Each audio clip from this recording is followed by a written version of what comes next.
কার্যপত্রে যদি তোমরা নিয়মগুলো জানো, তখন কিন্তু কার্যপত্র পারা কোনো কঠিন কোনো কাজ না। কার্যপত্র পারার সহজ সরল উপায় যেটা, সেটা হচ্ছে প্রচুর পরিমাণে সমন্বয় জাবেদা পারতে হবে। মানে তুমি যদি সমন্বয় জাবেদাটা যদি তোমার ঠিক হয়, তাহলে কার্যপত্র ভুল হওয়ার কি কোনো সম্ভাবনা আছে? না। না। তাহলে আমাদেরকে সবার প্রথম জানতে হবে কি? সমন্বয়। সমন্বয়। তো আমার মনে হয় যে তুমি কার্যপত্র করার আগে কার্যপত্র নিয়ম তো তুমি জানো, যে এটা এখানে বসাতে হ্যাঁ। হয়, এটা যোগ করতে হয়, এটা এভাবে করতে হয়, সম্পদগুলো এখানে বসাতে হয়, আয়গুলো এখানে হতে দায় এখানে বা এখানে, এটা তো তুমি জানো। তাহলে এগুলো যদি হ্যাঁ তুমি জানো, তাহলে তোমার আর কার্যপত্র করার দরকার নেই, ওয়ার্কশিট করার দরকার নেই। তোমাকে তখন করতে হবে কি? প্রচুর পরিমাণে সমন্বয় জাবেদা শিখতে হবে। সমন্বয় আচ্ছা। জাবেদা যখন তুমি শিখবা, তোমার ওয়ার্কশিট তোমার এমনিতে হয়ে যাবে। আর পরীক্ষার হলে আমি একটা অনার্স ফার্স্ট ইয়ার একটা ভাইয়ার কাছে প্রাইভেট পড়তাম। সেই ভাইয়ার কথাটা আমার খুব মনে পড়ে। ওনার নাম যেন কি ভুলে গেছি, মানে সেই ফার্স্ট ইয়ারে পড়ছি 2011 সালে। তো উনি একটা কথা বলছিল যে কার্যপত্র কখনোই হাত দেওয়া যাবে না সমন্বয় জাবেদা 100% না জেনে। হুম। বুঝতে পারছো? যে তুমি ধরো হ্যাঁ। সমন্বয় জাবেদাগুলো তুমি আগে দেখবা যে জাবেদাগুলো তুমি 100% পারো কিনা।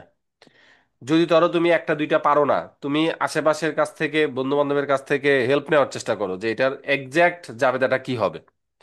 তারপর জাবেদাটা যখন তুমি শিওর হবা যে হ্যাঁ আমি সবগুলো জাবেদাই পারি, তখন তুমি কার্যপত্রে হাত দাও। আমার কথা কি বুঝতে পারছো? আচ্ছা। হ্যাঁ, বুঝতে পারছি। তো এছাড়া আসলে তুমি যদি কার্যপত্র দিতে যাও, এটা তোমার লস প্রজেক্ট। তোমাকে জাবেদাগুলো আগে পারতে হবে। জাবেদা না জেনে তুমি কখনোই কার্যপত্রে হাত দিবা না।